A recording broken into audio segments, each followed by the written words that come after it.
are Monday, the 12th of June, and we're going to review turn 4.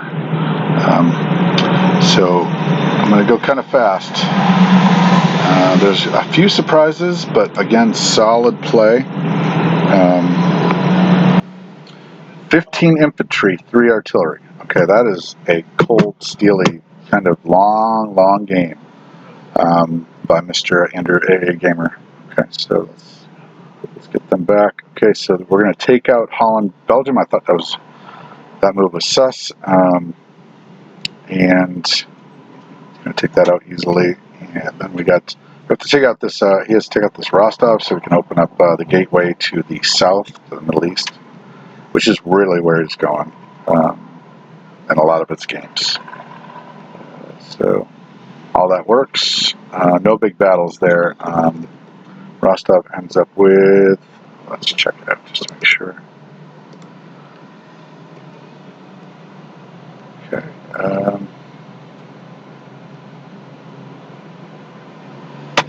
Ends up 1 casualty. Ends up even. Okay, non-coms. But lots of traffic in the plaza today. Trying to talk loudly.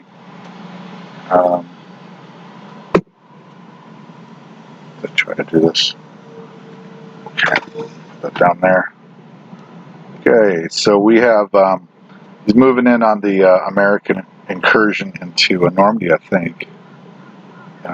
And 10, bring some units back. Look at that, bring some units back from the front, which means Eastern Front is kind of established right now. And the American player is drawing off, right?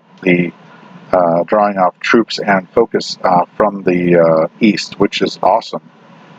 9 infantry placed in Germany? No, 9 infantry placed in West Germany, I think. Blockades, lost 3 to blockades, $49 collected, no, $54 collected, and there we go. So quite a bit of a draw off Middle East. The Eastern forces really, just make sure I was right up on the, where did he place? No. So he placed 1 in West Germany, 8 in Germany. Pretty sure he placed a bunch in Novgorod. 3. Okay, so Novgorod, 3 infantry, 3 artillery in Ukraine, 3 infantry in Novgorod. So he is still committing a good size to the Eastern Front, and then places a bunch into. I think it's Germany. All right, let's go on to the Russians. The Russians by 10. So Germany did in that round fall 4 behind. But what's that going to enable them to do? He's holding up in Bryansk. It's going to take back two territory and 1 territory. Looks like neither of them. No, these are combat moves. Decides against Belarus and goes into West Ukraine for the $2, and then pushes onto Belgian Congo. I don't know this move. I don't know it. I don't understand it. And then some troops north just to prevent the flanking maneuver. Feeling really comfortable right now to split his forces. 21 to 10, 17 plus his aircraft are I'm sorry. I'm just gonna hold that comment to myself. So, anyways, Russia is confident to spread his forces out over 3 different areas, a real Eastern Front. And they get $32, including the spread of communism bonus, which is what I'm assuming he's doing in Africa. And then Japanese are committing 2 more aircraft, 2 more ships, and 2 more aircraft. Only 2 units going on to Asia. He is looking like a shallow penetration along the coast, as well as holding Malaysia, Philippines, and the Money Islands as a winning game, plus the airbase. So, shallow penetration, No big deal with Yunnan. Not going to encounter that. Does take out 3 transports. Scratching my head why the Allied player did that. I don't know. I don't understand it. That's beyond me. He must be, obviously he's better than me. So 2 more. Killing off a few Chinese guys, non-coms into French Indochina, as well as grouping in 35 for reactionary force, as well as supporting 4 transports coming down to 36, and placing a carrier and a little bit of a reinforcement to the island, meanwhile collecting $63. The Americans are going to match him with ships and out-produce him in 1 airplane and 2 infantry ground units. He is going to snipe Norway, and he's going to snipe Holland, Belgium again. Huh. Okay. And he's going to take out the sub off of Marshall, threatening or playing a game with the destroyer sub switch. I'd rather be on the sub side of that, but okay. And lands and no naval support for that. Americans won that battle.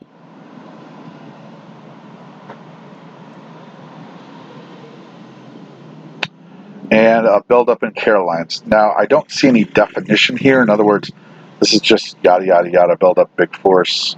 I'm assuming he's looking at numbers. That's what I usually do, is I'm looking at hit points and strike force, or attack dice. How many attack dice, how many hits. Feeling pretty confident about that, and moves everything down to 54. Nope. Yeah, all the Americans go to 54. And then reinforces Hawaii and reinforces 91. I love the 91, 92. Just own that. And he is throwing away some transports, a lot of transports. And he didn't reinforce Normandy, Bordeaux. It doesn't look like he's staying, even though Paris is open, for instance.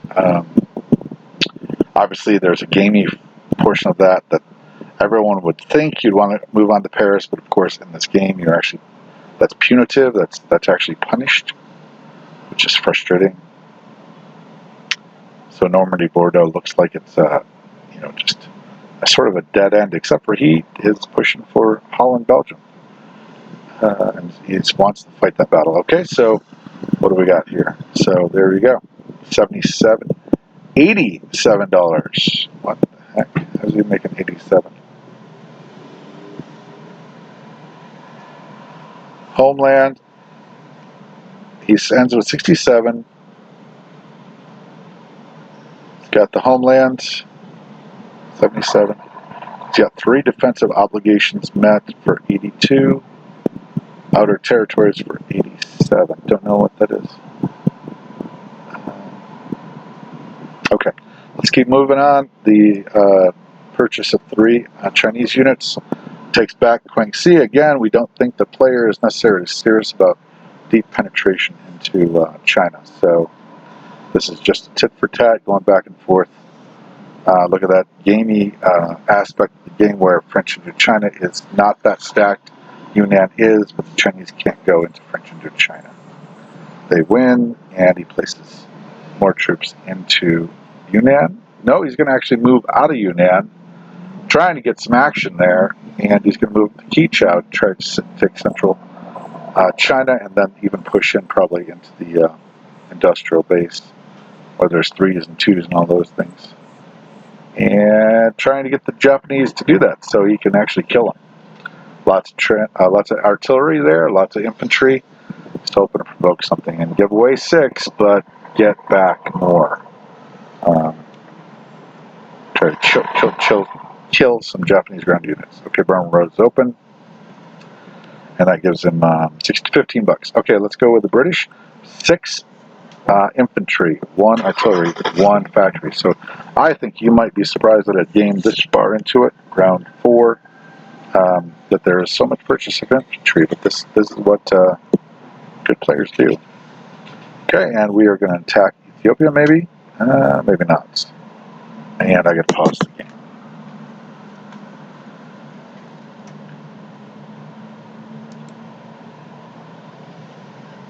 Answer. Hello? All right. Okay, so let's keep going.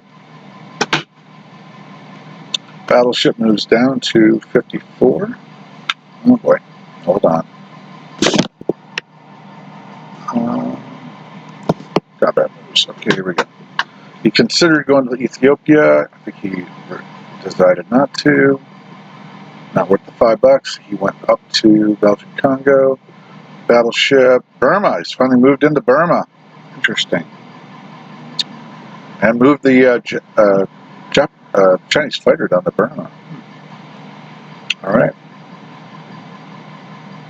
And he is supporting Egypt because the Italians are back. All right, and then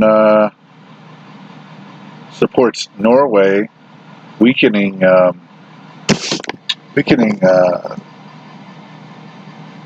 and then moves the whole fleet to 112. Bomber to Norway. Great position for that. Supporting India with West India move. And okay, and then he's everywhere. Look at that. That guy is everywhere. He's got strongholds in North Africa. He's got strongholds in Egypt. Placed a factory in Egypt finally. 3 infantry in Persia. I don't like the Persian factory, but gets 3 infantry in there, and then places more for the invasion fleet. All right, let's keep going. And collects $30. Two infantry there. No bombing rage yet. Okay, the Italians just by the 2 infantry, 2 artillery, and just solid play. Attacking what? Attacking that destroyer? Opening up the floodgates for the Middle East with the Rostov attack. And he is actually going to have a fight there. Alright. Oh wow. 2 fighters lost. British win. Unusual attack for Andrew, I would say. Trying to get $5. They really care about those bonuses. Look at that. Look at how much care they're taking to try to eliminate that med bonus and that Africa bonus for the Allies. Really pretty big investment and loss. Rostov is going to open up. He gets it, of course, and boosh, down to the toilet, down into the Caucasus goes the armor thrust. Okay, non-com, bringing him back, and then decides not to go and just oppose the British move across North Africa. All right, and now he has got plenty, and he's going to kick him out of Normandy, Bordeaux. Okay, so he did eliminate the destroyer, which might have been a mistake on the Allied part to eliminate that, because now he's up to $21. That is some big money right there. That is some big money. Hard to replace too, because he moved his force to 112. So that's a 2-turn, probably 2 turns he's going to own that med bonus. Okay, so good use of subs, and then stacking 54. Again, I'm trying to see nuance here. I think probably nuance is just trying to match a force, but it's a lot more defensive, obviously, than it is offensive. Collects 12, collects 17, $17. That's a good number, not a great number. The French are actually going to board the boats, and he's going to go to Transjordan. And that, friends, is the end of turn 4, with highlights that there's been breakthroughs The breakthrough that he did not want happened, and the Italians are just making some money. Med bonus as well as just spreading out everywhere. The Germans have given up quite a bit, but look at what they got. They got a Italy that's going to take care of business, and because of the gaminess of Paris, and pretty hard to move on from there, and probably very easy to be kicked out of there. So cool as a cucumber. The Axis are doing what they do. However, the Allies are holding ground. Yunnan, all the way from Yunnan, all the way to Alexandria, as well as the French territories, as well as holding Normandy, Bordeaux, Holland, and Norway. Impressive, but not long-term gains. This is threatened by quite a bit of force, and this is threatened and going to be lost. Absolutely. Probably moving out of there, I would assume. And he's picked off one of the money islands, which can pretty easily be gained back. The naval forces are staring each other down, but not close to being able to do anything. And that is turn 4. Crocodiles.